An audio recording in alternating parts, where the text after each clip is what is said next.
நம்ம கலைஞர் டிவில ஆடி அதிரடிங்க.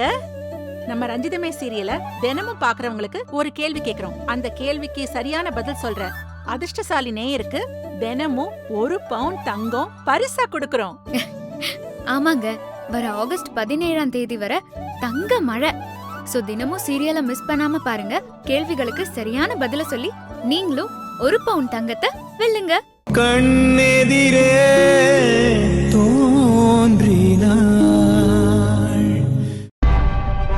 அனிதாக்கு ஏதாவது ஆபத்து வந்தாலும் வரும், அவளையும் எச்சரிக்கையா பாத்துக்கோன்னு சொன்னேன். அத கூட நீ பாத்துக்கலையே. இந்த நேரத்துல அனிதா காணாம போயிருக்கானா? நிச்சயமா அவளை அந்த பொம்பளைங்களோட ஆளுங்க தான் கடத்திட்டு போயிருக்கணும். அத கூட கவனிக்காம நீ என்னதான் பண்ணிட்டு இருக்க? அந்த பொம்பளை ஆளுங்க கடத்தலம்மா. அந்த லூசு பைய அசால்ட் ஆறுமுகத்துக்கிட்ட சக்தியை கடத்த சொன்னா ஆளை மாத்தி அனிதாவை கடத்திட்டு போயிட்டா. ஒரு தப்பு நடந்து போச்சு. இன்னும் கொஞ்ச நேரத்துல அனிதா வந்துருவாமா. ரத்னம், என்ன யோசிச்சுக்கிட்டே இருக்க? அனிதாவை உன் பொண்ணு மாதிரி நினைச்சுக்கோ. இந்த கல்யாணம் எந்த தடங்களும் இல்லாம நடக்கணும்னு நான் உன்கிட்ட படிச்சு சொல்லிட்டு போனேன்ல. நீயும் வாய் கிளிய என்ன மீறி இந்த கல்யாணத்தை யாரும் நிறுத்த முடியாது, பெரிய வீராதி வீர மாதிரி சொல்லிட்டு போன. நானும் உன் மேல நம்பிக்கை வச்சுதானே மண்டபத்துக்குள்ள போய் மத்த வேலையெல்லாம் பாத்துட்டு இருந்தேன். இப்போ மொத்தத்தையே கோட்டை விட்டுட்டு நிக்கிற. உன்னால முடியாதுன்னு என்கிட்ட முன்னாடியே சொல்லியிருந்தா நானாவது அனிதாவை கவனமா பாத்துட்டு இருந்திருப்பேன். இப்ப எல்லா பிரச்சனையும் ஒன்னாலதான். நானும் எவ்வளவு எச்சரிக்கையா இருந்தமா, அப்படி இருந்து இப்படி நடந்துருச்சுமா. என்னால இப்ப எதுக்காகவும் உனக்கு அனுதாப காட்ட முடியாது ரத்னம். நான் உன்கிட்ட அனிதாவை பாத்துக்கிற பொறுப்பை கொடுத்தேன், அத நீ சரியா செய்யல. இதுக்கு நீதான் முழு பொறுப்பையும் ஏத்துக்கணும். நீ என்ன பண்ணுவியோ ஏது பண்ணுவியோ எனக்கு தெரியாது. அனிதாவை யார் கடத்திட்டு போனாங்கன்னு கண்டுபிடிச்சு அவளை பத்திரமா மீட்டு கொண்டு வந்து சேர்க்கணும். சரிங்கம்மா, இன்னும் கொஞ்ச நேரத்திலேயே அனிதாவை தேடி கண்டுபிடிச்சு கூட்டு வந்துடுறேம்மா. நீங்க உள்ள போங்கம்மா. நானும் வந்தா அனிதாவோட தான் உள்ள வருவேன்னு சொல்லிட்டு வந்திருக்கேன். இப்ப என்னால உள்ள போக முடியாது. அனிதா எங்கன்னு கேட்டா நான் என்னன்னு பதில் சொல்றது? நீ போய் தேடி கண்டுபிடிச்சு கூட்டிட்டு வந்தாதான் நான் உள்ள போக முடியும். அது வரைக்கும் நான் இங்கதான் நிப்பேன். நீ போய் கண்டுபிடிச்சு கூட்டிட்டு வா. சரிங்கம்மா. அண்ணன் வெளியில போறாரு, நாமளும் அப்படி போயிடலாம்.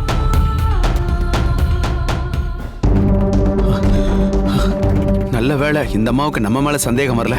அது வரைக்கும் சந்தோஷம். அண்ணே, ஏய், நீ எப்பறா வெளியில வந்த? இந்துமதி அம்மா வெளியில நிக்கிறாங்களே. அண்ணே, நான் உங்க கண்ணுல படாம வேற பக்கமா வந்துட்டேனே. என்னடா அசால்ட் ஆறுமுகத்தோட ஆளுங்க இன்னும் அனிதாமாவை கொண்டு வந்து விடல? அண்ணே, நான் வேணா ஃபோன் பண்ணி அவங்க எங்க வந்துட்டு இருக்காங்கன்னு கேட்கவானே. டேய், அவன் அனிதாமாவை கூட்டிட்டு கார்ல வந்துட்டு இருப்பான். இப்ப நீ போன் பண்ணனா அவன் போனை அட்டன் பண்ணி பொண்ணை கூட்டிட்டு வந்துட்டு இருக்கேன், நீ ரத்னத்துக்கிட்ட சொல்லிடுன்னு சொல்லுவான். அப்புறம் தேவையில்லாம நான் மாட்டிப்பேன். இது அனிதாமாவுக்கு தெரிஞ்சது குடும்பத்துக்கிட்ட சொல்லி மொத்த குடும்பமும் சேர்ந்து என்ன வெட்டி குடியில இறக்கிடுவாங்க. ஆமாங்கண்ணே, நீங்க சொல்றதும் சரிதானே.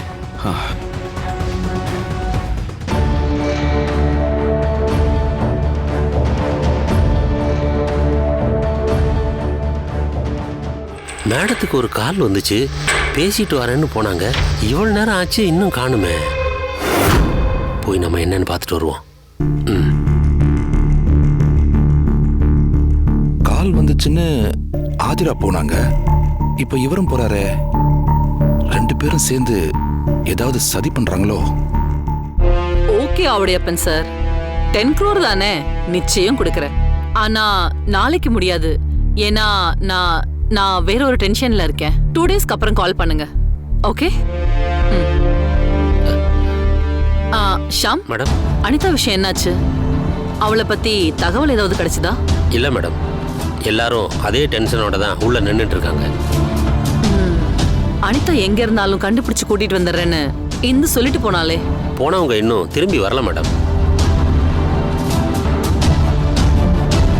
அனிதாவுக்கு சிவாவை ரொம்ப பிடிக்கும். அதனால இந்த கல்யாணத்துல விருப்பம் இல்லாம அவ ஓடி போறதுக்கெல்லாம் வாய்ப்பில்லை. அவ தனியா எங்கேயாவது வெளியே போற மாதிரி இருந்தாலும் நிச்சயமா செல்போன் எடுத்துட்டு தான் போயிருப்பா. ஏன்னா இன்னைக்கு செல்போனுங்கிறது ஒவ்வொருத்தருக்கும் 3வது கை மாதிரி. அதுவும் வயசு பசங்களுக்கு அது கையில இல்லைன்னா பைத்தியமே பிடிச்சிடும். அதனால அவ போனை மறந்துட்டு போயிருக்க வாய்ப்பே இல்லை. அதுவும் கல்யாண நேரத்துல அவ வெளியில போகணும்னு நினைக்க மாட்டா. இந்துமதி சொன்ன மாதிரி அவளை யாரோ கடத்திருப்பாங்கன்னு தான் எனக்கும் தோணுது. நானும் கூட அப்படித்தான் மேடம் நினைக்கிறேன். மண்டபத்துல பாம் இருக்குன்னு தகவல் வந்தப்பவே அந்த சூர்யாவை கூப்பிட்டு இந்த கல்யாணம் எந்த காரணத்துக்காகவும் நின்ற கூடாது, யாரு வராங்க போறாங்கன்னு எல்லாத்தையும் கவனமா வாட்ச் பண்ண சொன்னேன். அந்த நான்சென்ஸ் என்ன பண்ணானே தெரியல. இப்போ அனிதா மட்டும் வரலனா நம்ம பிளான் எல்லாமே ஸ்பாயில் ஆயிடும் ஷாம். அதான் இந்துமதி மேடம் போயிருக்காங்கல்ல, அவங்க எப்படியும் அனிதாவை தேடி கண்டுபிடிச்சு கூட்டிட்டு வந்துருவாங்க மேடம். எனக்கும் அந்த நம்பிக்கை இருக்கு. ஏன்னா அனிதாவை சிவாவுக்கு கல்யாணம் பண்ணி வச்சுட்டா ருத்ராவோட சொத்து முழுக்க அவளுக்கே கிடைச்சிடும்னு பேராசைப்பட்டுக்கிட்டு இருக்கா. ஒருவேளை அனிதாவை யாராவது கடத்திருந்தா கூட கண்டுபிடிச்சு மீட்டுட்டு வந்துருவான்னு தான் நானும் நினைக்கிறேன். சரி வா, அங்க என்ன நடக்குதுன்னு பார்க்கலாம். Okay madam.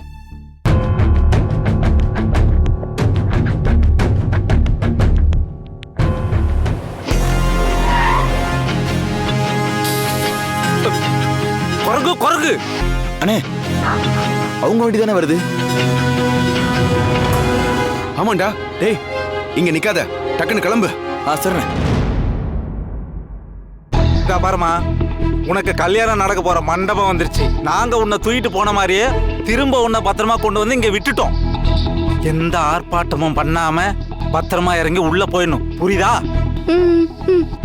டேய், அந்த பொண்ணை கட்ட அவுத்துட்டு இறக்கி விடுறா.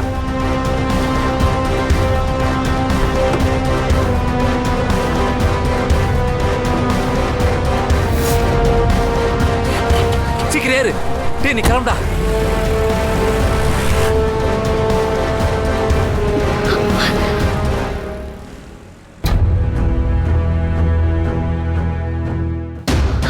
அம்மா, எங்கம்மா போயிருந்தீங்க? உங்களை காணாம நாங்களா பதறி போயிட்டோம்மா. என்னம்மா ஆச்சு? அம்மா, இல்லம்மா, எல்லாரும் காத்துட்டு இருக்காங்கம்மா. வாங்கம்மா, வாங்க. அனிதா, அனிதா, உனக்கு என்ன ஆச்சு? நீ இல்லாம நாங்க எல்லாரும் எப்படி பரிதவிச்சு போயிட்டு தெரியுமா? எங்க போன நீ? என்னென்னமோ நடந்து போச்சு அத்தை. என்னொரு இடத்துல அம்மா, அனிதாம்மா கிட்ட எதுவுமே இப்ப கேட்க வேணாமா. அவங்கள காணணும் உள்ள எல்லாரும் பரபரத்து போயிருக்காங்க. முதல்ல அனிதாமாவை அவங்க கண்ணுல காட்டுவோம், அப்புறமா எதானாலும் பேசிக்கலாம். அம்மா, உள்ள வாங்கம்மா. உள்ள வா.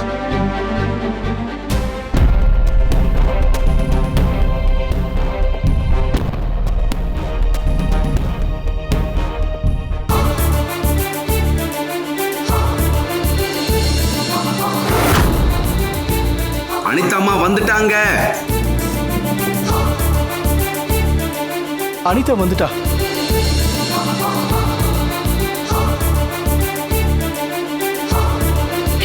மம்மி,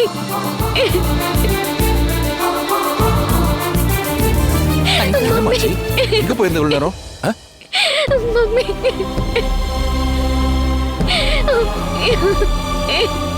அழாத. என்னாச்சு அனிதா? எதுக்கு அழற? என்ன இங்க இருந்து 3 பேரை கடத்திட்டு போயிட்டாங்க மம்மி.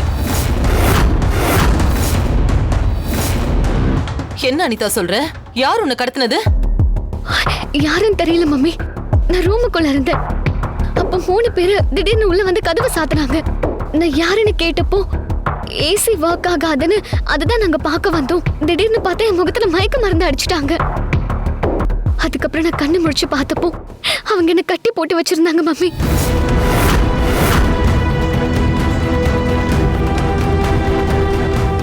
அப்புறம் எப்படிமா அவங்க கிட்ட இருந்து தப்பிச்சு வந்த? இல்ல டாடி, நானா வரல. அவங்க தான் வேற யாரையோ கடத்துறதுக்கு பதிலா என்ன மாத்தி கடத்திட்டேன்னு சொல்லி திரும்ப என்ன இங்கே வந்து விட்டுட்டு போயிட்டாங்க. அந்த பொறுக்கி ராஸ்கலுங்க மட்டும் என் கையில கிடைச்சானுங்கன்னு வை, கொண்டத்தனமா வெட்டி போட்டுருவேன். எல்லாம் நடந்து முடிஞ்சதுக்கு அப்புறம் இப்ப கோவப்பட்டு என்ன பிரயோஜனம்? நீ நாம இவ்ளோ பேர் மண்டபத்துல இருக்கும் போதே மண்டபத்துக்குள்ள வந்து பொண்ணை கடத்திட்டு போயிருக்காங்க. அந்த அளவுக்கு நாம தான் கேர்லெஸ்ஸா இருந்திருக்கோம்.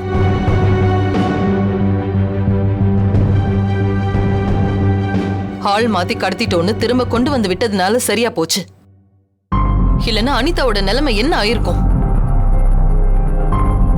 ருத்ரா, கெட்டதுலயே ஒரு நல்லது நடந்திருக்கு.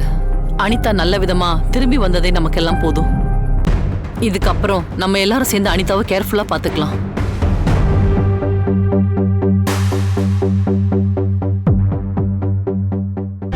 மண்டபத்தோட இன்சார்ஜ்னு சொல்லி ஒருத்தர் நம்ம கிட்ட தண்ணி கேட்டாரு. அவர் கூட 2 பேர் இருந்தாங்களே. நம்ம தண்ணி எடுத்துட்டு வந்து பார்த்தப்ப கூட அவங்கள காணோம். ஒருவேளை அவங்க தான் நம்ம கிட்ட போய் சொல்லி நம்ம கவனத்தை திருப்பிட்டு அனிதாமாவை கடத்தி இருப்பாங்களோ? கண்டிப்பா அவங்களா தான் இருக்கணும்.